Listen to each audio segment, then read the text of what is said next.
And good morning, everybody. A blessed Easter to you and a happy Resurrection Day. From our house to your house on this Easter Sunday morning, I'm Dr. Dwight A. Moody, giving you greetings on this, a very special day in the life of the Christian world around the globe. I want to welcome the scores of people who watch us every Sunday morning and all during the week. And I trust that in this next 30 minutes that I can articulate some good news for you, some encouragement, some words of hope that will help you celebrate this event in which we celebrate the resurrection of Jesus from the grave. I do have a red letter lesson today that, surprise, surprise, focuses on the resurrection of Jesus and all the appearances.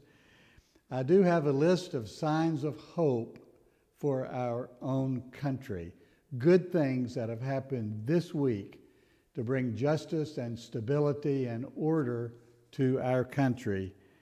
And then I've got some interesting news from our own network, the whole Meeting House Network. Those of you out there in about 25 states that read the newsletter, that watch the broadcast, and that communicate with me week by week.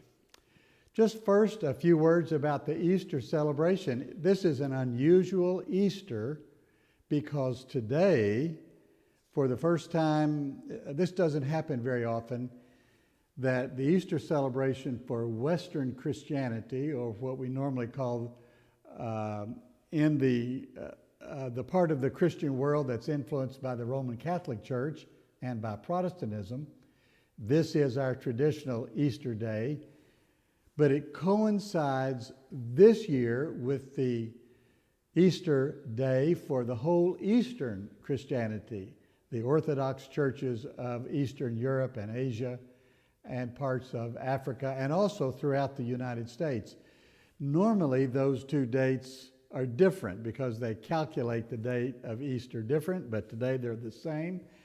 And not only that, today is the last day of the Jewish festival of Passover. So all three of these constituencies around the world are celebrating good news today. Of course, for Jews, they're celebrating their great event, which was the release of the captives and the beginning of the Hebrew nation as described in the Hebrew Bible, the book of Exodus. And for Christians around the world, of all stripes, of all kinds, today we celebrate the resurrection of Jesus from the dead. It is the epicenter of what we believe and celebrate and how we bring Christ Jesus into our own lives. And I'm glad you're here today to celebrate with us in what we call Sunday in the House, broadcasting from Travelers Rest, South Carolina. I want to talk just a minute about what is resurrection. Sometimes we think of resurrection as a unique event, that it happened only once. But I want to give you another way to think about what resurrection is, even as I ask the question now and later, who needs a resurrection? Resurrection is the concentrated power of God in one moment, one place, and one time to do something spectacular and mysterious. That power of God is normally diffused all over the world. We see resurrection power in small things. Just yesterday, I got a text from a friend, somebody who watches the show and reads the newsletter, a friend in Indiana. His wife was tragically killed just a few years ago. She was out running on doing her normal morning jog when a driver driving down the street lost control of her car, jumped up on the sidewalk, hit this woman, and killed her. This friend of mine, a longtime Methodist pastor, I went to the funeral in Fishers, Indiana. He wrote me this week. We had a long conversation on the phone, but this is what he said. We didn't have enough time to talk about this, but I want to tell you about how the Lord has given me the power to forgive the woman who killed my wife.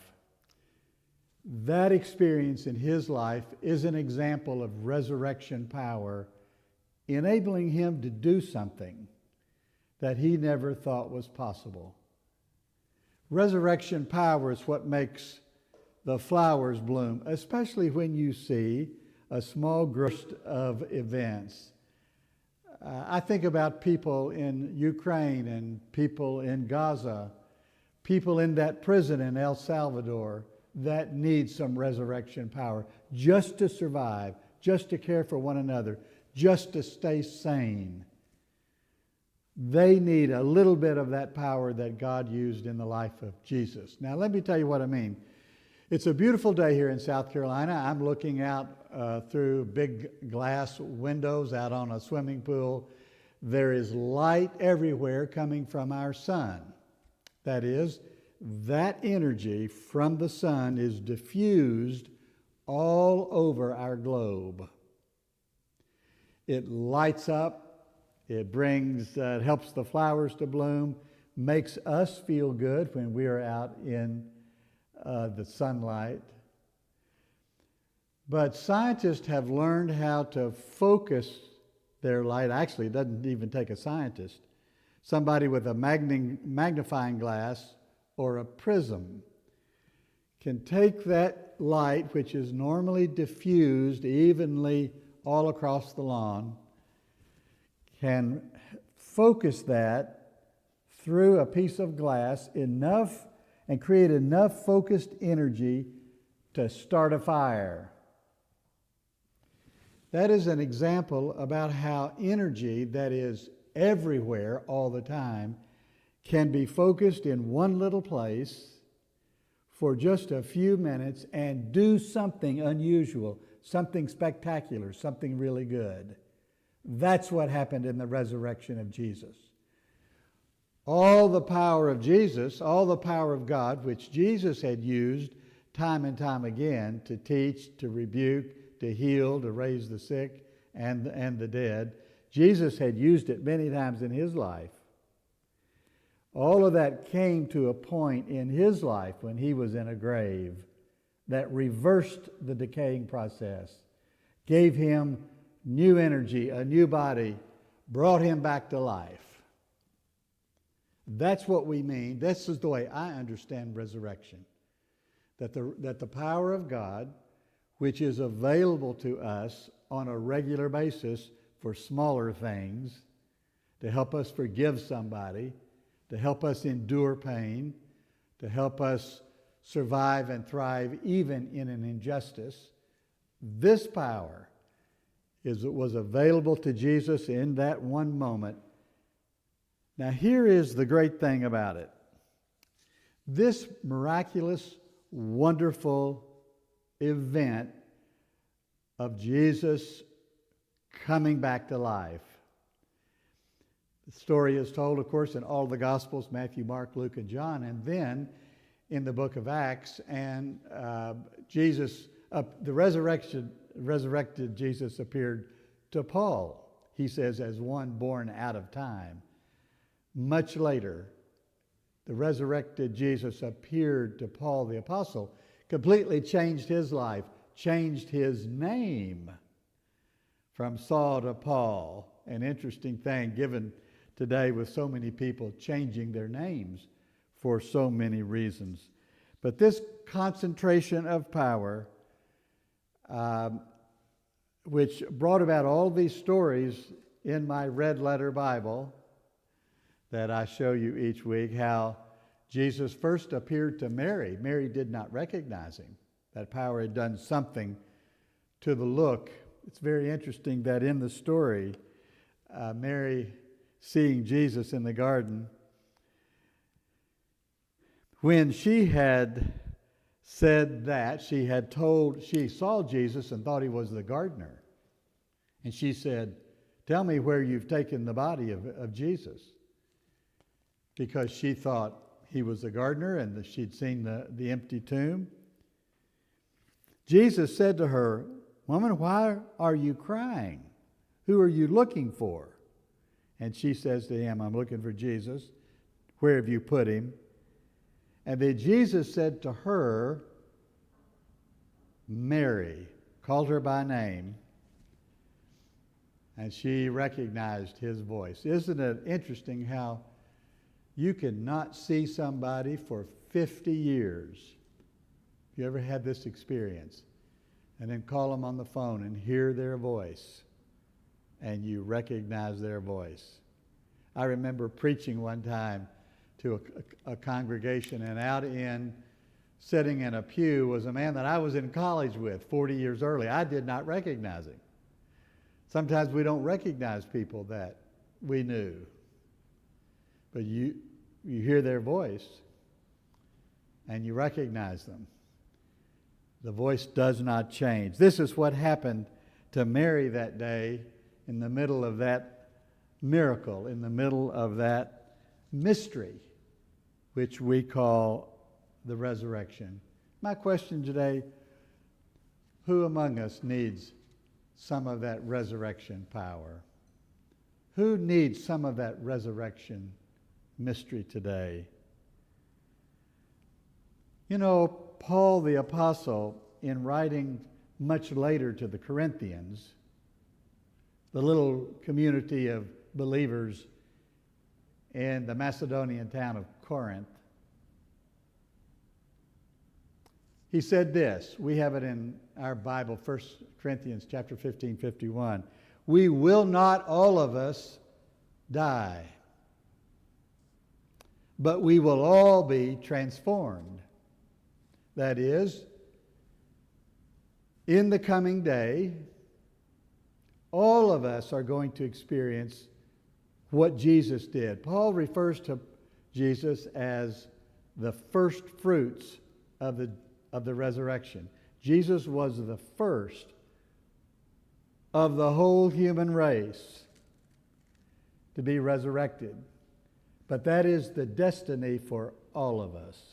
This is what we mean by Easter hope, that this resurrection power is for all of us, and that is our hope. You know, many countries go through hard times. I mentioned Gaza. My heart breaks every time I see a video image of what's happening in Gaza. It is wickedness in the extreme. It is ungodliness. It is death and destruction. I think about the war in Ukraine, and I give thanks for all of us to the Premier of Russia, Putin, who's called for a 30-hour halt in that war to celebrate Easter. It's a good thing because the Russians are Christians and the Ukrainians are Christians. And how is it that they're fighting like this is a great mystery. And here in our own country, there are a lot of people suffering. Now, I have watched very carefully this week this great drama that has unfolded with this man who was arrested and taken down to El Salvador.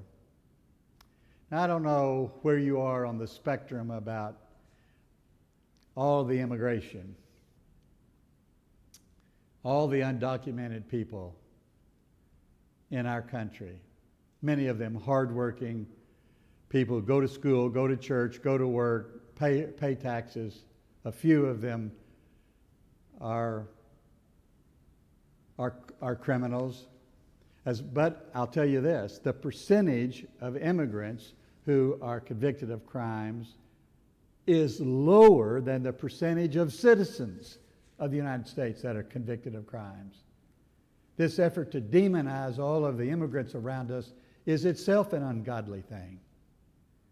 And we need to push back against it.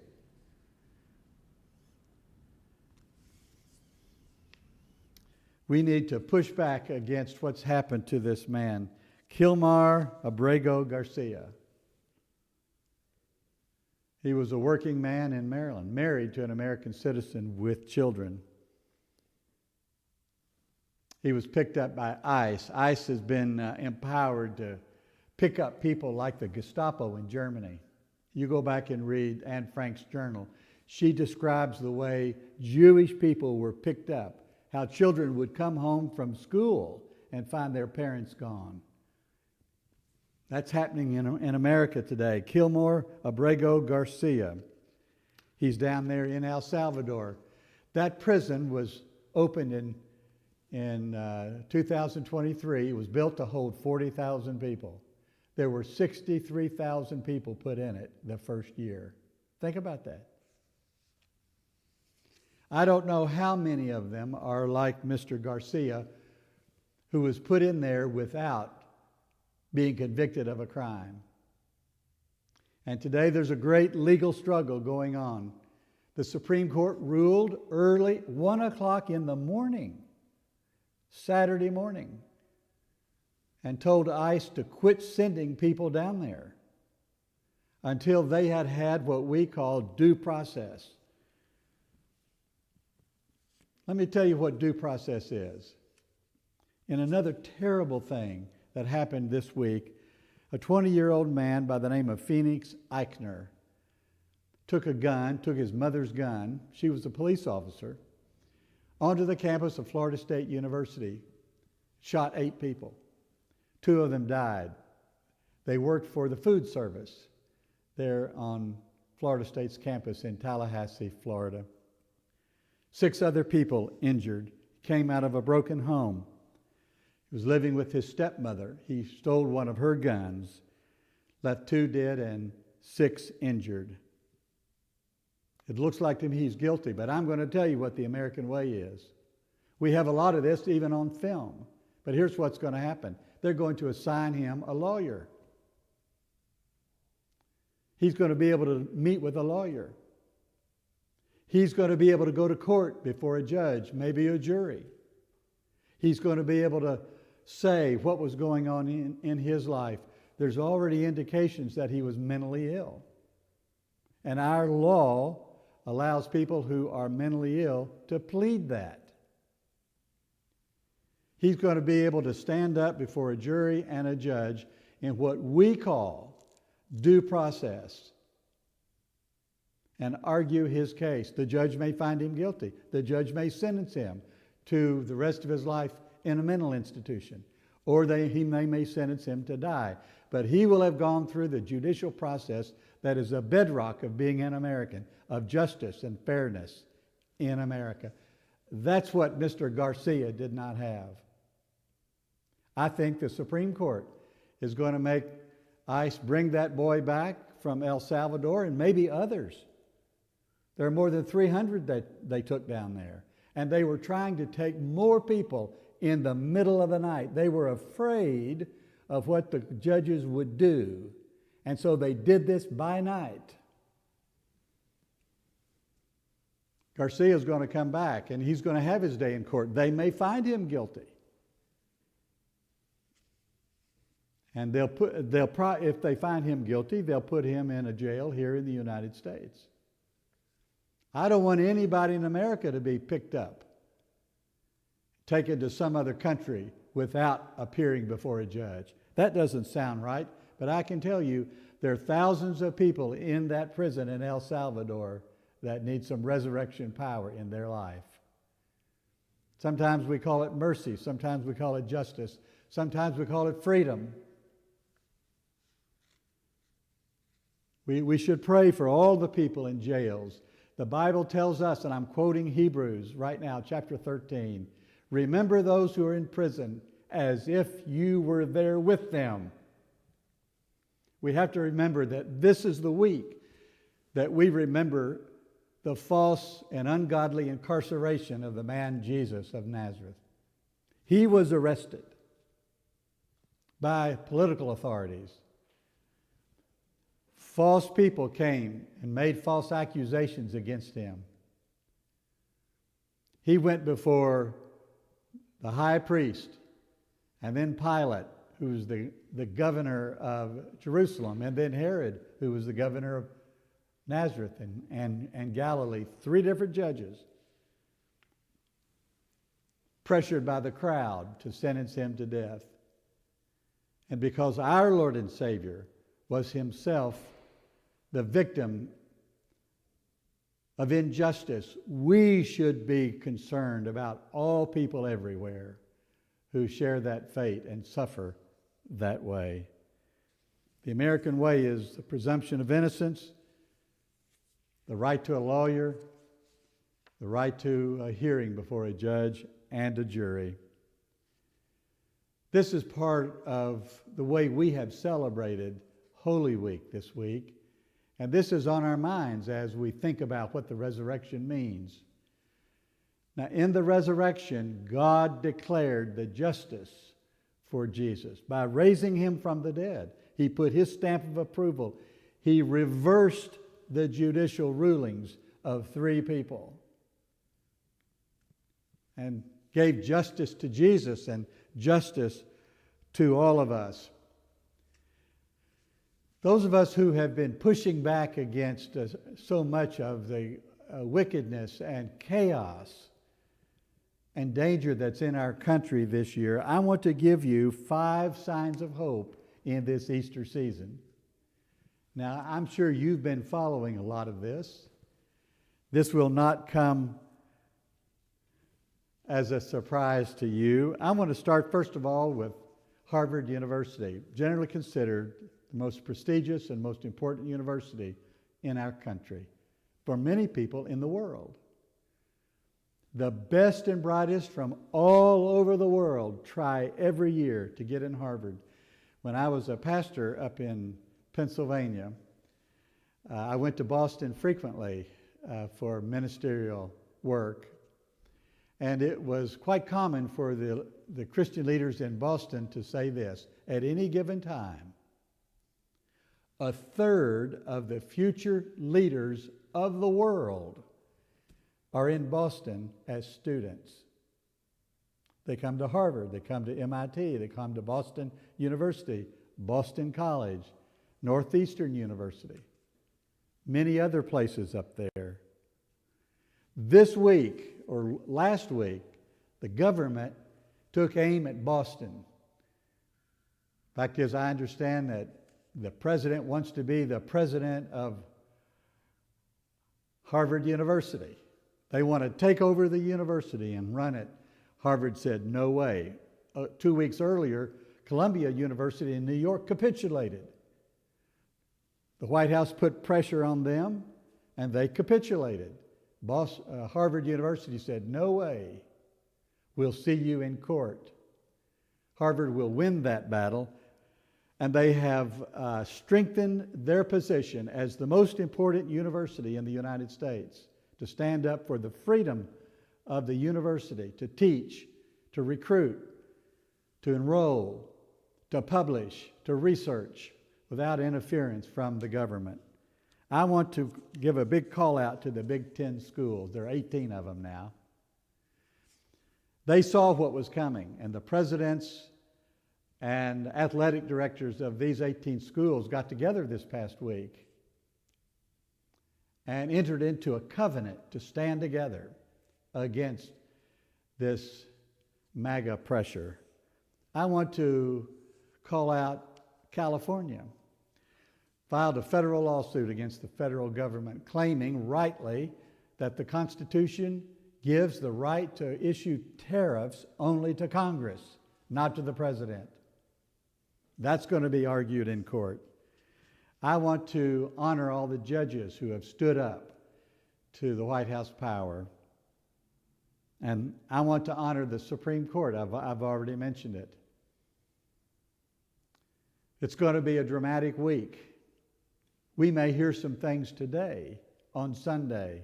The court is working round the clock through the weekend. They're not taking a day off. And these judges are rebuking time and time and time again. They are rebuking the federal government for what they're trying to do to corporations, law firms, schools, governors. They're winning some.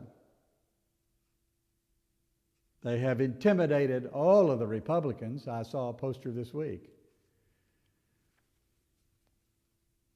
The price of eggs are so high because all the chickens are in Congress. I thought that's funny. But there's a lot of truth in that. We need the Republican senators to stand up. And then, of course, all over the country yesterday, people took to the streets. I took to the streets because about 3 weeks ago, I saw a TikTok video of an 83-year-old woman who said this. He said, the salvation of our country is going to depend upon the old women who are willing to make a sign, find a street corner, and stand there in protest. Now, I'm not 83, not yet. That inspired me to make my own sign. I've got it here behind me. Less Trump and more Jesus. On the other side, it says, no to Musk, yes to Jesus. That's my philosophy. We need the Jesus of Nazareth in our country today. We need the Jesus who received people, healed the sick, welcomed the stranger, laid hands on people that others were trying to push aside. That's the Jesus we need in our country today. All over the country. So yesterday, I did this on Good Friday. At about 12:45, I took my sign down to Main Street here in Little Old Traveler's Rest, where there was a stoplight, Row, Road, and Main Street. And I stood there for an hour. This is what I did. I was very curious. I'd never done this before. My first time. I stood there for an hour and I noticed the reaction. Most people, of course, had no reaction. But there were 28 people as they drove by, either gave me a thumbs up or a wave or a smile, or they would roll down their window and shout something positive. 28. How many negative, you ask?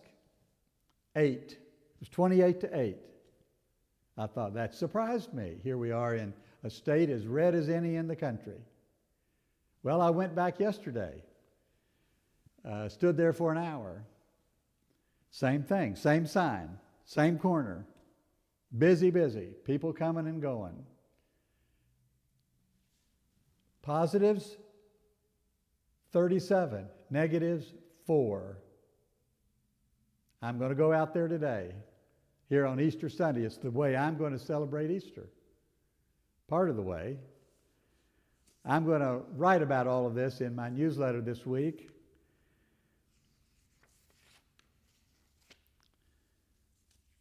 I'll give you my thoughts about my whole experience and what the status was. You can subscribe to my newsletter. Go to my website at themeetinghouse.net. I send out a free newsletter each week. And